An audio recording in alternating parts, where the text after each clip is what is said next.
trying to set up I'm going to get my stream going probably one of these days. Nice. I have a powerful enough computer. All right. I'll follow you. I think we're good to go. So for topics tonight, I think we're going to do. We can talk about the new Amazon phones, including the Nokia 6, which can kind of be its own thing, I think. And then we can talk about what else did I say? The Pixel 2 leak, Qualcomm's fingerprint scanner thing, the OnePlus AMA, which or AMA. I always say AMA. Apparently, everybody else says AMA. I say AMA. I've never heard anyone call it AMA. Yeah, I've never heard it. Likewise. Okay, fine. Whatever. You also say Taman, David. Why does everybody think it's Timon? I don't know. Because it's AI. AI isn't, I sound. Okay, I'll take your. I'm not going to take your word for it. Let's see. My brother just texted me and said there's a raccoon on my back porch. Oh, exciting! That's an interesting text to get.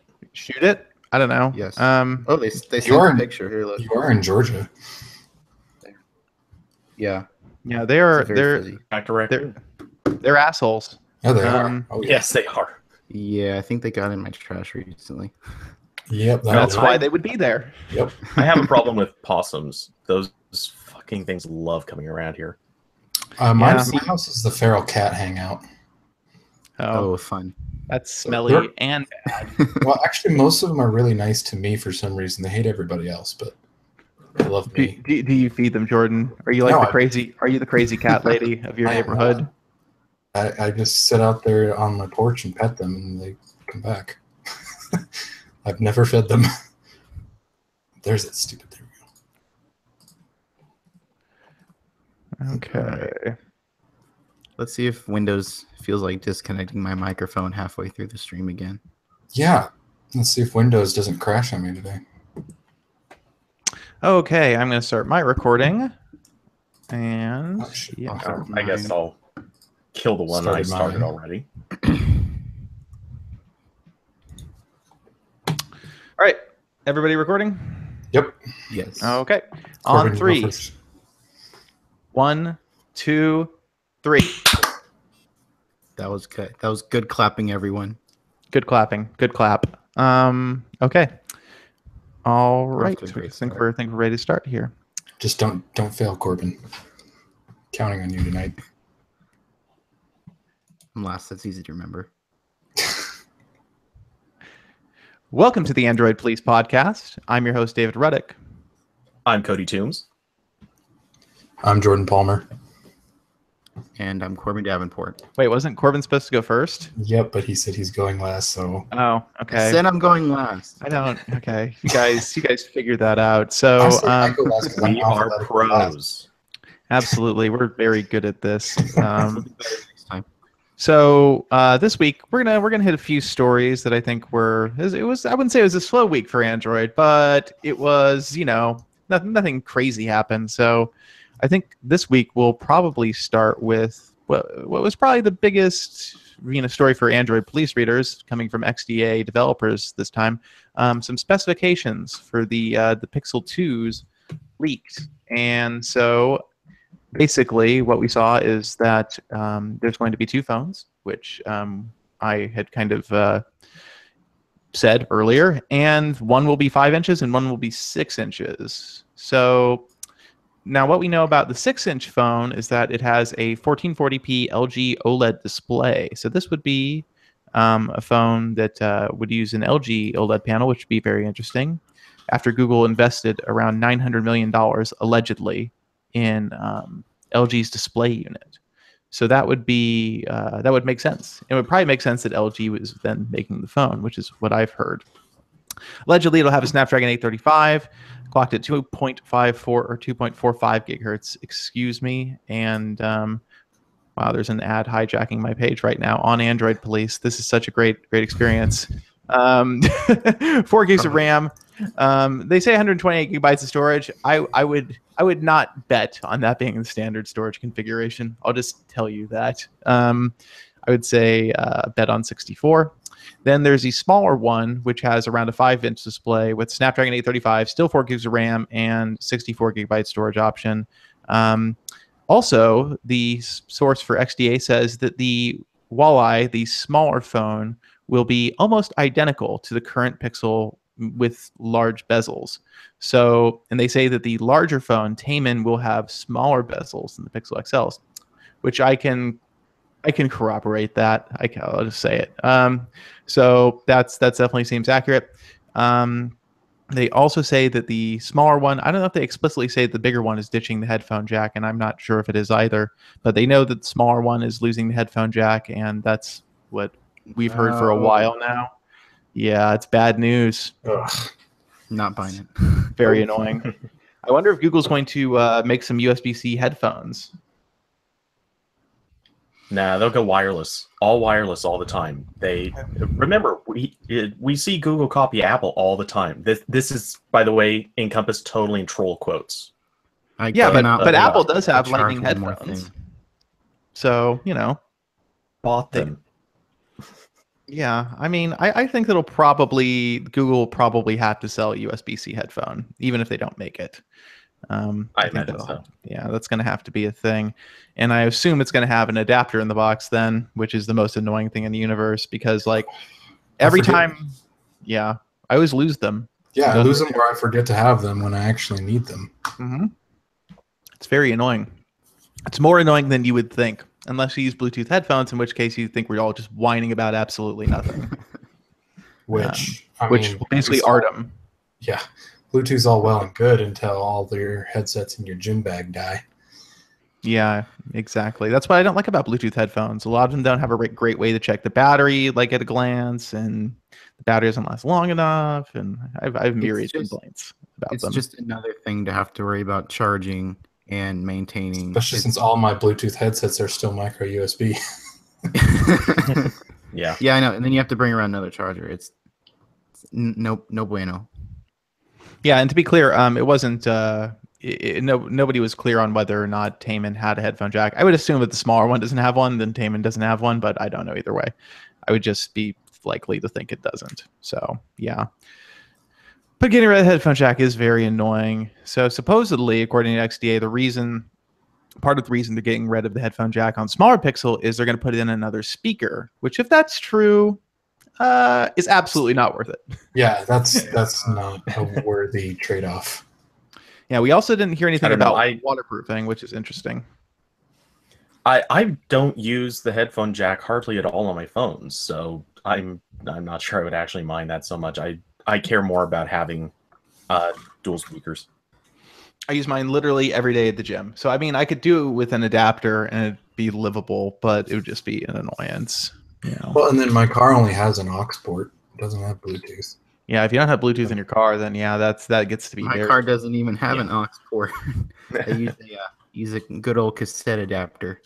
There you go, and that still uses the 3.5. Yep. Yeah, so I think that kind of rounds out what they said about them. I will say that none of this sounds wrong to me. So I would be inclined to think this is very plausible, everything that they've said in this report. I can't say I can verify it, but it all seems like pretty reliable information to me. So yeah, I think we'll get to know some more about the phones, hopefully in the near future, and maybe we'll have some stuff to share with you. It is getting to be that time. So based just on what you know now, though.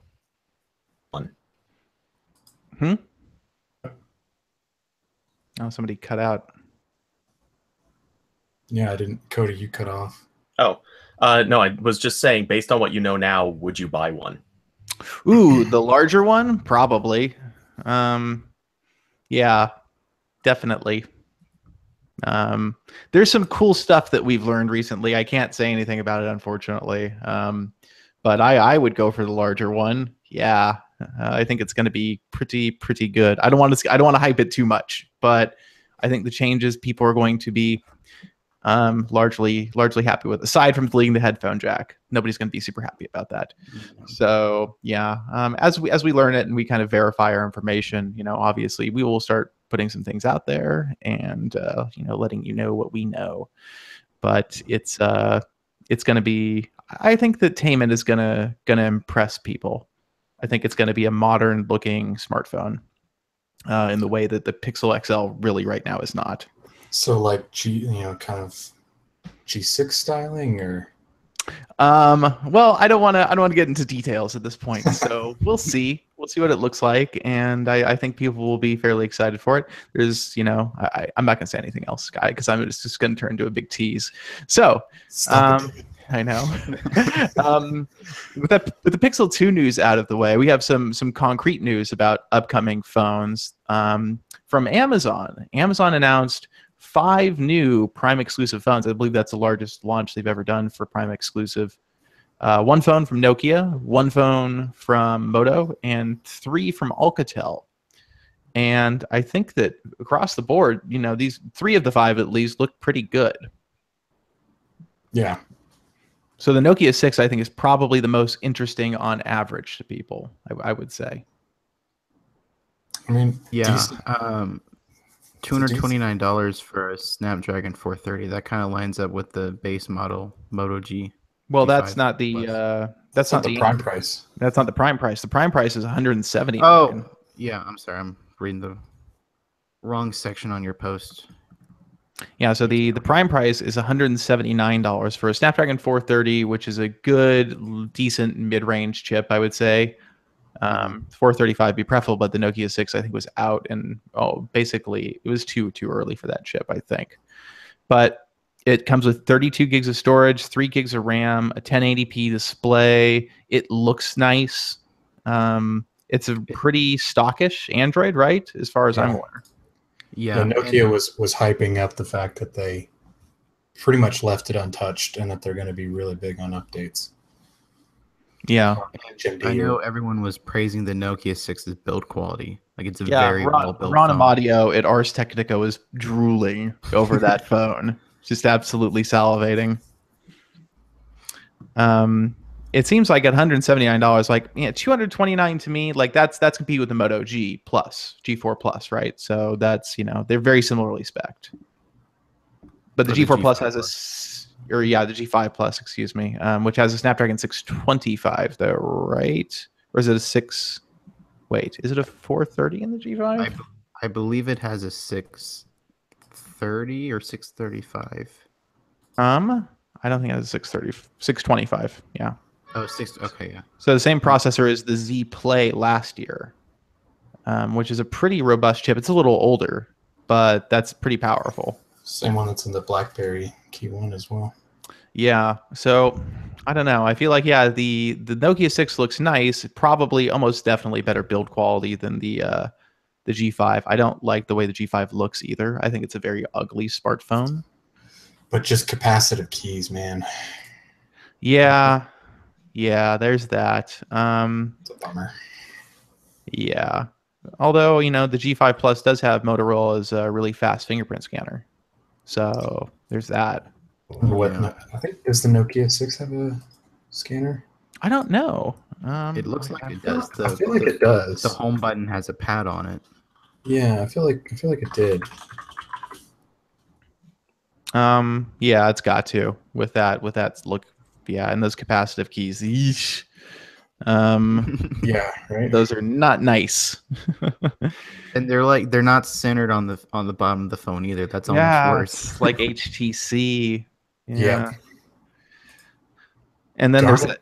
I don't love that Nokia logo at the top right either. I know it's kind of like classic, but it doesn't feel right to me. I think I'd feel better about it if it was centered. So one question from Josh is, how has Amazon tracked for Android updates thus far on the unlocked handsets? We don't get any emails complaining that an Amazon phone's behind on updates, as far as I'm aware. I don't think we've ever gotten a single email about that. So I would assume they track with the unlocked versions. I mean, there's not that much of a difference. Yeah, there's probably just... Yeah, it's literally just... to change the launchers and lock screen. Yeah, exactly. I mean, if they were dropping the ball, we would probably hear about that. That's somebody would tell us. Yeah, somebody would tell us that Amazon was screwing up updates. I don't think that's probably much of an issue. But yeah, the Nokia 6. So, I mean, compared to the G5 Plus, I mean, the Nokia 6 seems nicer, like physically, but I would have a hard time I think even knowing that Lenovo is kind of iffy about updates sometimes, looking away from the G5 for this phone, especially because the big stickler in the on this phone in the US is that it supports T-Mobile pretty well, but it barely supports AT&T LT, and it doesn't work on Sprint or Verizon at all. So yeah, it's Yeah, the G5 Plus is so much better because it even works on CDMA, right? Yeah, the G5 Plus works on any carrier. Yeah, that blows it away. Yeah, I think that Motorola has that kind of market cornered in that sense. It's hard to see the Nokia 6 having the appeal that the G5 Plus would. And I just think the G5 Plus, Motorola has shown such a light hand in terms of modifying Android.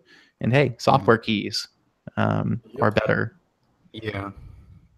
Yeah, I mean, I can understand why people kind of had the nostalgia about Nokia, but the 6 seems decent, but like I just can't see myself picking it. well, we'll have to see. Yeah. So hopefully we'll be reviewing that phone. Obviously, everybody and their brother has reviewed the European model, but now it's coming to the US. Hopefully we'll get a chance to take a look at the Prime version. Now, granted, if we're comparing it to the G5 Plus with the asterisk that it's $50 cheaper for the Prime version, that's a different comparison and probably something some people on T-Mobile are very curious about. I think the number one question people on AP have is, so the bootloader's locked. How easy is it going to be to get rid of the Amazon ads? Yeah, I would not bank on that. Yeah, I think I seem to remember us getting an email a while ago that the attempts at unlocking the Amazon Prime versions of the phones did not go so well. Yeah, there have been some that were successfully done, I think, but yeah, I wouldn't bet on that if you're going to buy the phone. The other phones that were announced, we've got the E4, which actually Amazon's price isn't that competitive. So Amazon wants $99 for an unlocked version, and that gets you, a 720p display, Android 7.1, 2 gigs of RAM, 16 gigs of storage, and it's a good phone, it seems like. But the thing is, you can buy one from Republic Wireless, I heard, for $99 unlocked too. Granted, I think I would guess you have to buy like at least 1 month of Republic's super duper cheap service, but totally worth it because it's bootloader, or excuse me, doesn't have Amazon ads on it. Right. So that would make sense. And then if you really want the best deal on a Moto E, and you're willing to deal with Verizon prepaid, Verizon only charges $70 for that phone. Yeah. Jesus. Yeah, they're subsidizing the heck out of it. So yeah, that's definitely the best Moto E deal in the biz. Granted, you have to pay for Verizon prepaid, which may be more than you want to spend on a wireless plan if you're looking at a $100 smartphone. So I'm sure the Moto E4 will be good. And then we have some stuff from Alcatel. Now, the one that I think anybody who reads AP would be interested in is the Idol 5S. And that phone is going to be $199 for the Prime exclusive variant. And that is $80 off the MSRP that Alcatel will be selling the normal unlocked version. So you get a 5.2-inch 1080p display, Android 7.1, dual front-facing speakers, which I can confirm Alcatel's dual front-facing speakers are pretty damn good. They always have been on the Idol phones. You get 3 gigs of RAM, 32 gigs of storage, a fingerprint scanner, and a micro SD slot. And the other thing, kind of the ace in the hole with this phone, Alcatel says they will be issuing a OTA update this summer to the 5S that will add support for Sprint and Verizon. So I actually talked to them about this, and I was asking, like, why doesn't it just ship this way? And there wasn't an answer. I want to believe that Alcatel will deliver the update to this phone that makes it more palatable and better. But I feel like ambitious, like radio firmware updates, like if it doesn't ship that way, it probably didn't ship that way for a reason. And yeah, they're trying to rush it or something went wrong. Yeah, I'd just be a little kind of tepid. So I wouldn't buy this phone on the basis that eventually it'll be updated to work with CDMA carriers. Hopefully Alcatel will live up to their word and be able to do that in the summer time frame that they promise. Because I bet hardware-wise, it'll be a pretty good phone.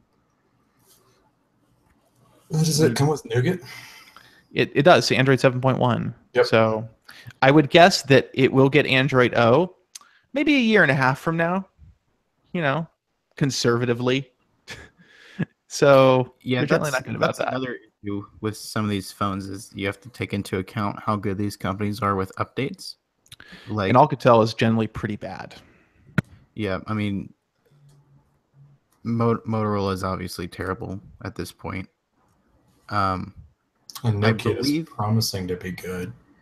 Yeah, I think it got the Nokia 6 at least got 7.1 fairly quickly, at least Yeah. compared to other phones, especially in that price bracket.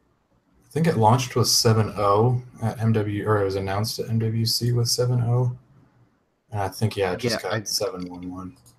Yeah, I believe you're right. But yeah, I guess that's one of the things you sacrifice when you're getting a super cheap smartphone is, oh well, might not get updates. Yeah, and I think, overall though, wait, did they say what processor this phone has? You don't have it in the post. I don't, and I'm trying to. I don't know. It's a MediaTek. I'm kidding. Probably is. It's not. That's actually odd that they don't say that in the PR. I'm guessing it's in Alcatel's PR somewhere. So I'm guessing it's a 600 series something. Because if it's not, then it's a ripoff. So yeah, it's got to be. But yeah, so those are the new Prime exclusive phones.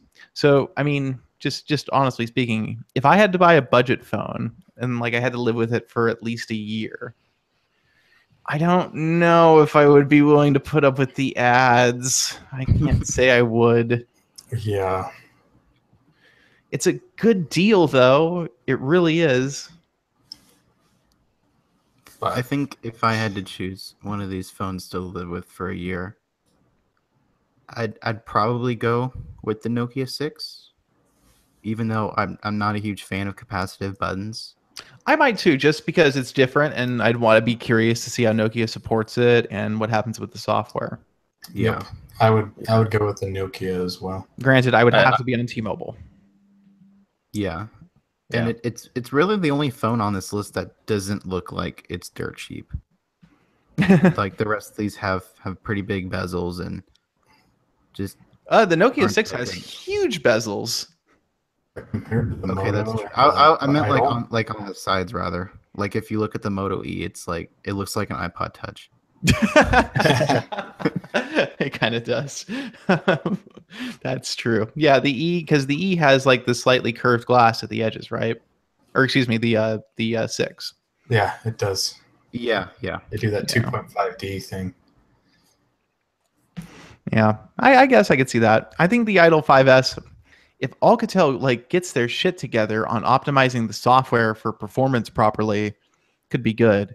Is I like the Idol 3, but the problem was it got so slow. It was one of the first Snapdragon 615 phones, and that phone just got so unusably slow over time. The battery life was good, but the performance just sucked. And then they came out with the 4S, and Which just sucked right out the gate. it did. It was too much money. The design was too fussy, is overwrought, I felt like. The 5S seems like a little bit of a slightly simplified take on that, but Yeah.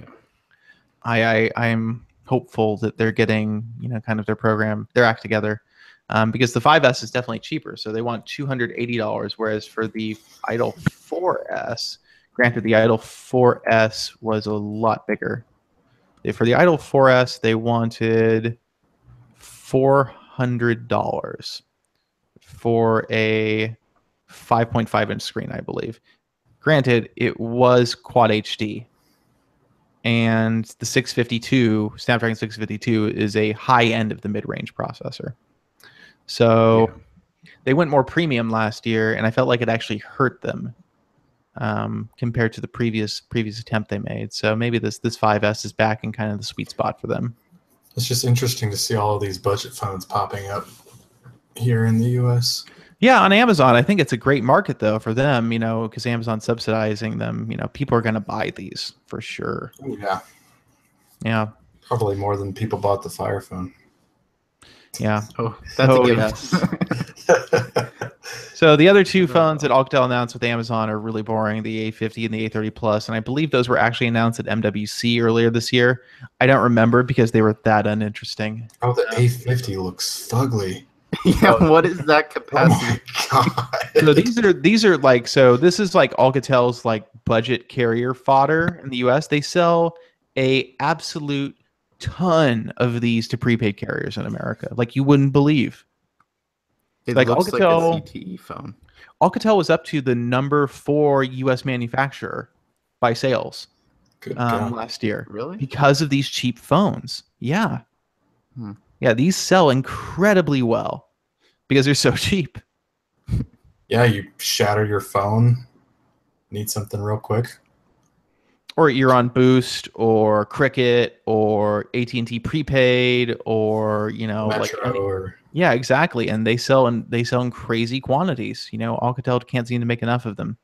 So it'll be I doubt either of them will be very good. had TCL taken over for the 4S, or is that No, post TCL's always done Alcatel smartphones. Oh, okay. Yeah, so TCL, so the story behind that is TCL teamed up with Alcatel in I think the early mid 2000s to build like a flip phone and for China, I want to say.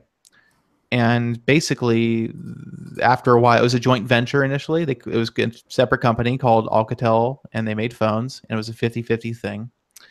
And then TCL bought out the stake in Alcatel and assumed full control. And so every smartphone that has the Alcatel name has always been a TCL phone. They just dropped that Alcatel One Touch thing. Yeah, the One Touch thing was dumb. Yeah, they did get rid of that. So yeah. Oh, that makes more sense. I didn't know about that, and it makes a lot more sense that the D-Tech 50, I believe it was just like a 4S with different software. Yeah, and TCL is pretty good at that. So that's also the reason the software update situation is so bad, is because it's engineers in China who have to like do the firmware for US phones. Like, so it has to. Yeah, it's just it's a recipe for really just like support failure. So that's why I'm always like I believe nothing Alcatel says about updates. I just can't trust anything they say. I'm more likely to believe Huawei or something. Yeah, Huawei is more believable definitely than Alcatel. Which, you know, every time I bring that up to Alcatel, they just cringe, and it's like, well, you know, like it's true, man. You guys suck at updates real bad. So in other news this week, Qualcomm had an announcement that I think is pretty exciting. They had several announcements, one of which was exciting, one of which was quasi-interesting, and one of which wasn't that interesting. But the one that is pretty neat is that Qualcomm says they have developed a version of their ultrasonic fingerprint scanner that can sit physically below a display panel, an OLED display panel. And so you can have an invisible fingerprint scanner under your screen. That's so cool. I want it. The future. It really is, right? Like this is where everybody knew we had to go. Yeah. Oh yeah. I think assuming my Pixel doesn't run into issues, I was gonna skip the next one anyway. Now I definitely am if there's no headphone jack, because that's silly. But I'd be totally down for getting a new Pixel just because there's a fingerprint sensor under the screen. That's so cool. So my question with this is, are we just going to decide that physical cues don't matter for a fingerprint scanner? Do you need a physical cue? If the screen comes on and like just shows you a big marker right there, put your thumb here. Yeah, because I always do it without looking. Well, sure, for unlocking your phone, and because obviously you can't see the fingerprint sensor on the back of the phone while you're staring at the screen, yeah, you aren't going to look at it there. But if something comes up and says, "Hey, we want to scan your fingerprint to unlock your passwords," or whatever it's going to be, it pops up this. It's going to pop it up on screen, and that's your prompt. Do you need a physical cue beyond that? For unlocking my phone, I do want one. So yeah, I still want that. That's kind of my main purpose for the fingerprint scanner in day-to-day life. So is how big is the scanner going to be? Because if it's big enough, that's not really going to be a big issue. Yeah, I don't know. I actually didn't. I had a call with Qualcomm about all this stuff, and I did not ask that. That would have been a good question to ask. How big can you make it? The reason fingerprint scanners are so small right now is because they're trying to avoid taking up more space on a phone, or making it weird. Like, obviously, you don't want a phone where there's like a 2.5 inch box that's your fingerprint scanner. That would be dumb. But go on. That's a good question. I should have asked that. How big can you make the scanner? Yeah, so that wasn't really discussed. I do know they said you can put as many of these under the screen as you want, and Qualcomm's happy to sell as many as you want to buy. So, so the interesting thing, I think, from a business perspective, is Qualcomm is actually making the fingerprint scanners. They're going to sell this part to manufacturers as a supplier. So that says to me probably that other fingerprint scanner companies are going to be getting into this business of these under-screen scanners, and I'm going to be curious to see if somebody manages to do it without using ultrasonic technology, or if Qualcomm is kind of the standout and that they figured it out.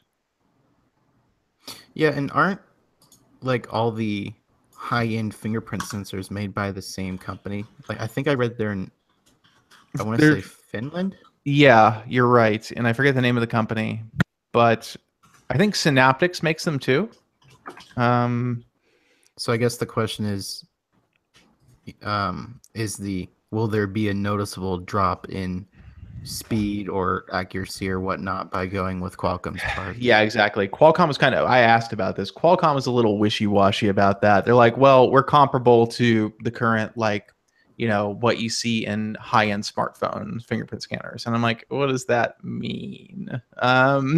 Because if you're saying we're comparable to the Galaxy S8, that means you're kind of shitty. If you're saying you're comparable to, the Pixel, it means you're okay. If you're saying you're comparable to the Moto Z, it means you're great.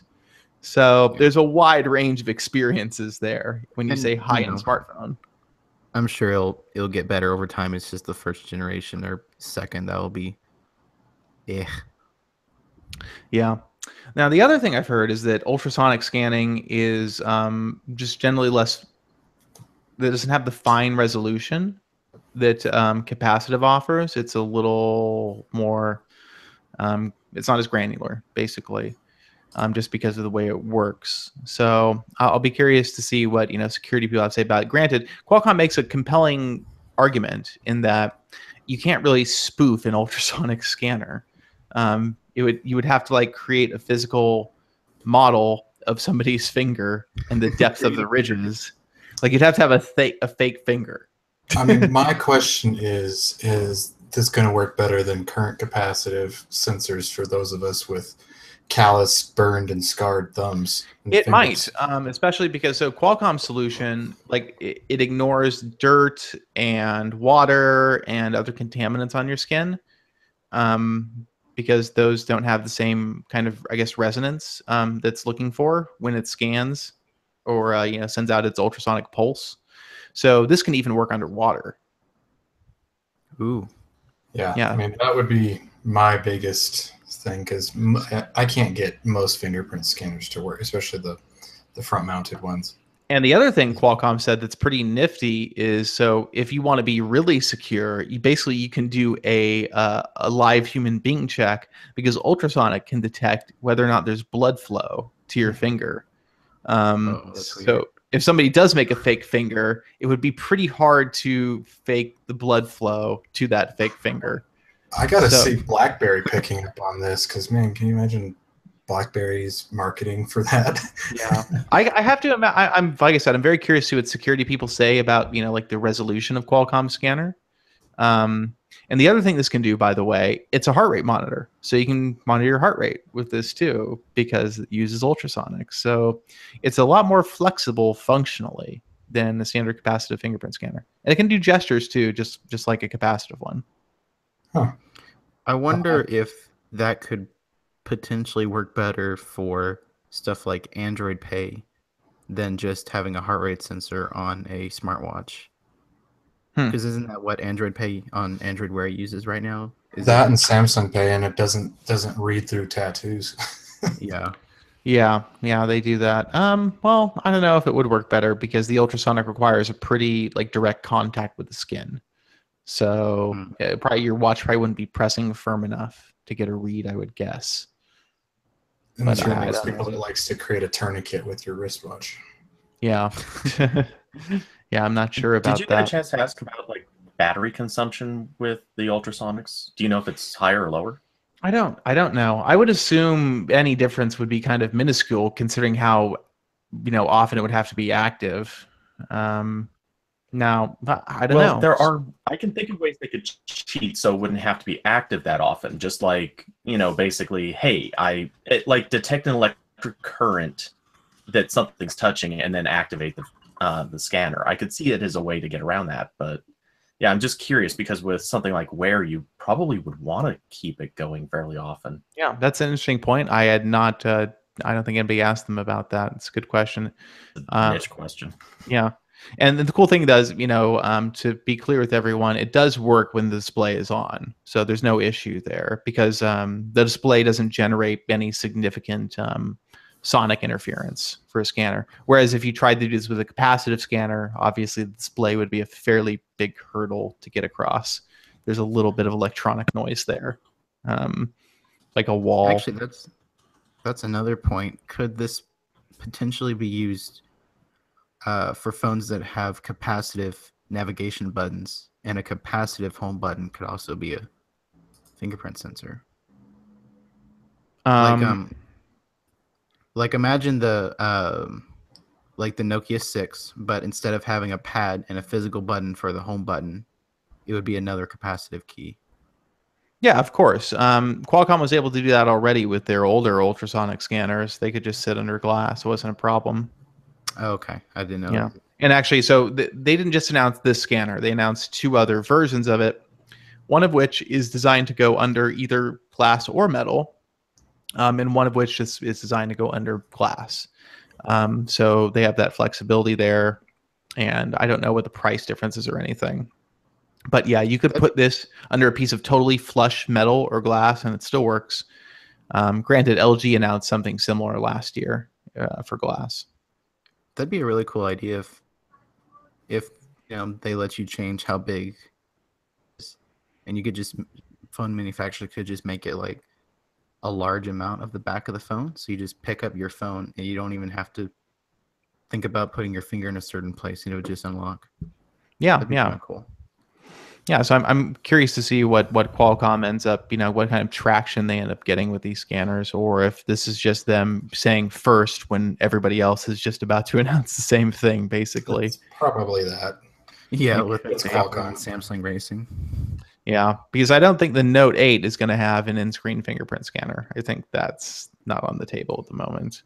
I mean, you've got to know that Samsung's working on their own version of this, because I think it's kind of their holy grail. As I think the S8 made clear with the way the home button was designed.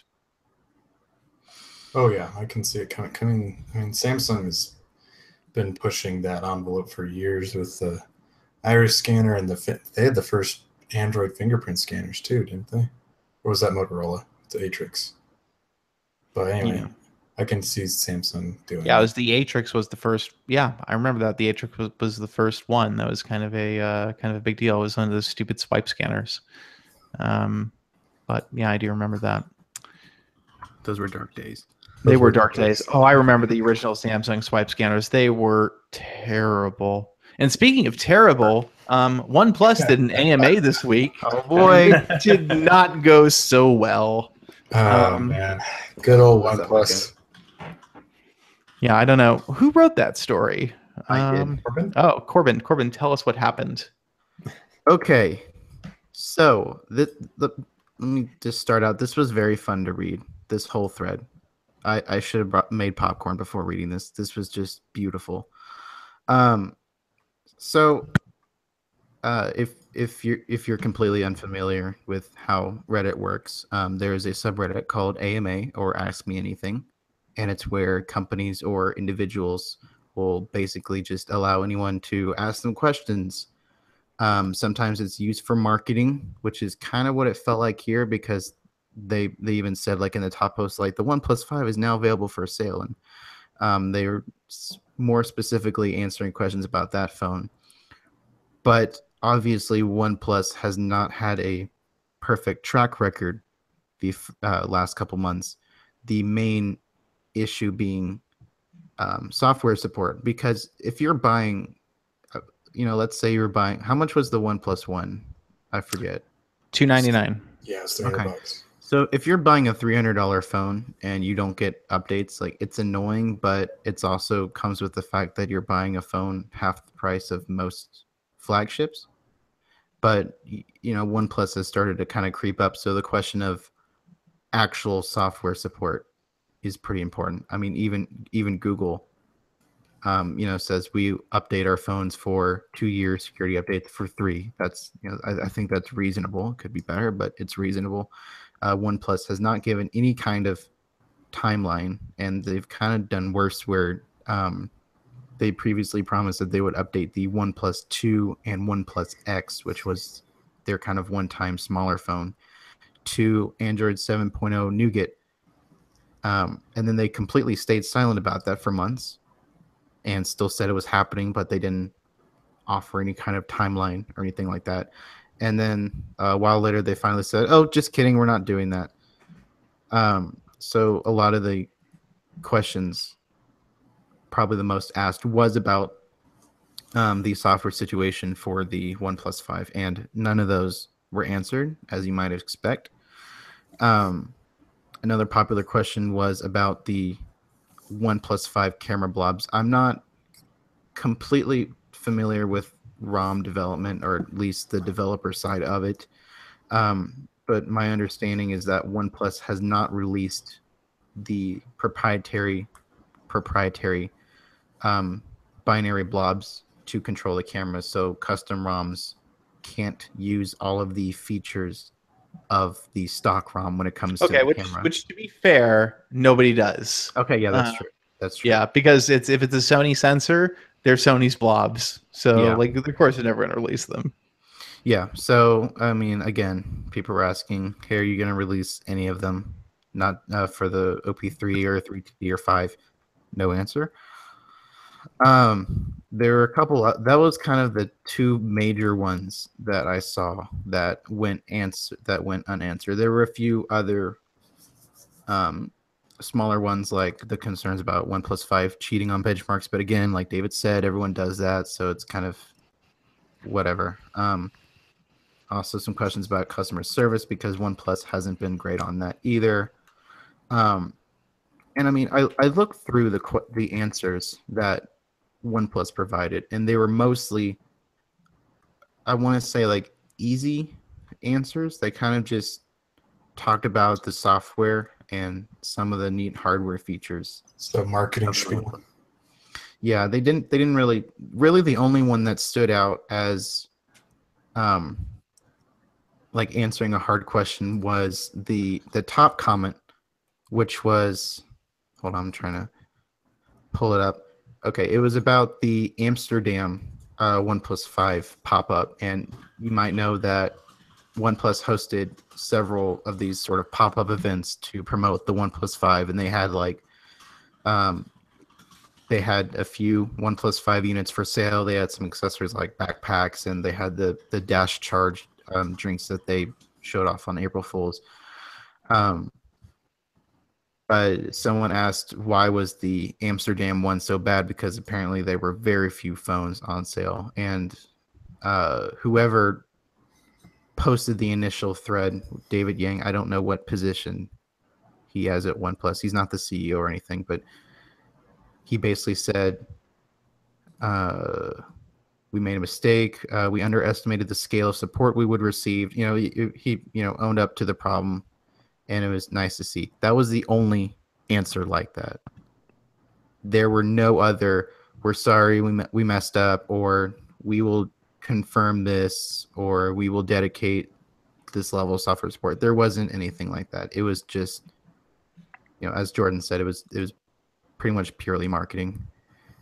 And actually, there was some passive aggressiveness too. There was, I'm trying to find it. It might have been deleted, but at one point, someone asked why was the OnePlus 5 so expensive, and this David Yang person, I don't know what position he has, but the original post was posted by him, and I quote, "If you don't need it, like it, and can afford it, you buy it. If not, that's totally fine. Good day, sir." Okay. Wow. Yeah. So That's it was not the right way to do awful it. for a company to say. Yeah. And it was just, it wasn't fun. And I mean, I feel I expect this coming from OnePlus, but it would still be nice for them to actually give a timeline for software And updates. act like a real company. Act like a real company. Don't ask women to post pictures of themselves on your forum. Please don't do that. I mean, the days of OnePlus acting like the little underdog kid, that was fun for the OnePlus One. It was kind of amusing to facepalm, but come on, it's what, 4 years later now? We're on their fourth generation. Yeah, exactly. They've had time to grow up, and I feel like this is just the fact that they even did this just is a poor judgment call on whoever decided to do this, because they had to know these were the kind of answers and questions they were going to get. So I feel yeah, like it this wasn't a year, good idea. I feel like this year that OnePlus has kind of taken a step backwards on its maturity scale from last year, because I remember the OnePlus 3 launch being pretty, for OnePlus, low key. They weren't doing, and then that was before not upholding their promise to update a previous phone. Yeah, they were doing good on software stuff until that point. I mean, they're still updating the 3 and 3T very frequently, well. but then there's also they completely abandoned their last phone. Do I want to buy a $500 phone from these people? Yeah, I mean, I think with the 3 and 3T, they've generally been pretty good about updates. Oh, yeah. The open beta program is really good. Yeah, I think that the OnePlus 2 thing is, if product of an older chipset, and just probably, I don't think the OnePlus 2 sold that well, honestly. No, it didn't. Even they say that it didn't do well. Yeah, and pissed a lot of people off. they did. And then there's the OnePlus X, which was just bad. It was a bad idea. They shouldn't have done that. So yeah, I feel like they very much want to sweep all the old stuff under the rug and say, well, history is history. But the fact that they promised Nougat and then couldn't do it, is pretty bad. Yeah. I mean, if it wasn't for that, I wouldn't really have too many concerns with the OnePlus 5, because up until that point, they were doing pretty good. Yeah, they had not had a major PR accident. They updated their phones. That kind of set them back for me, and I think for a lot of other people. Like I was saying in our internal chat, I'm skipping the 5 this year, even though I loved the 3 last year. Well, I think if you have the 3 or 3T, the 5 is a very incremental kind of upgrade, I would say. Yeah. The camera is definitely better. The camera is still definitely not tier 1 flagship quality, though. It's just not that good. It's decent, but it's not great. Definitely better than most budget phone cameras, absolutely. I think OnePlus is, absolutely improved there. But that's, to me, if you want to spend the extra money, that's one area where it's clear you're getting your money, is in the camera performance. OnePlus just doesn't offer a comparable experience yet, even with the dual camera system. And there's all that David, you can have 8 gigs of RAM. 8 gigs that I'm just not going to use. I think that the software is going to limit to 3. Yeah. No, I think 479 is still good value. I think they're generally making good product, but yeah, that AMA was a bad idea. Whoever decided to do that. Yeah, you're right. They had to have known. There was no way, because that's the thing. So OnePlus has cultivated this community on the basis of we take no shit, and we are honest with our customers, and we don't want to be the typical smartphone company, and we're so cool. It's like, well, yeah, once you let those people down, once they realize that, once you piss them off, they're never going to let you live it down. Ever. They are the most nitpicky fans in the universe. I saw jokes on the forums back when the 5 rumors were swirling that they were going to leave off NFC again this year from when they did it with the 2. Like, they built a community that will not ever forget. Yeah, the community, it's very much a love-hate. There's a whole lot of them they might never forget, and they'll continue to complain about it. They'll always push it, but at the same time, they're still going to keep coming back and at least considering it. That's the thing. It's very much a love-hate relationship I feel like people have. And I feel like most of the hate ends up coming from people who probably, had no plan to buy another one of their phones anyway. But, at the same time, I don't know. It's a very confusing situation they have over there. OnePlus still so rabid. Yeah, OnePlus still kind of has that that old Nexus market pretty well nailed down. They do. I mean, they got all the Nexus fanboys that wanted the cheap, powerful phones, and they somehow managed to still hold on to that despite price increases every year. Yeah. So somebody says in the chat, Moto, heavy breathing. So the new Moto X, could steal some OnePlus Under. I don't think it'll steal that much of it, but we'll see. So yeah, I think the OnePlus 5 AMA was generally just a bad idea, and the fact that they answered so few questions readily confirmed that they really should have probably answered more to at least make it look like they were being a little humble. Hey, at least we get a gold one though. Oh, do we? I think it says something about a gold one being confirmed. Yeah. Oh no, they said that a gold one was in development at one point. Oh, okay. And then they didn't do that. Yeah. Okay. Fantastic. That's great news. I'm so glad we know that OnePlus considered making a gold OnePlus 5 and then decided not to. Great. Good. That's a really interesting design story. Thank you for sharing. Never settle, guy. Never settle. Okay. With that, I think we've kind of covered the topics we planned to this week, and that's a bit of a short show. Hopefully next week we'll have a little bit more for you. But thank you for listening, everybody, and we'll see you again next time. Good night. Later. I love Jordan's good night. All right, I'm going to stop the broadcast.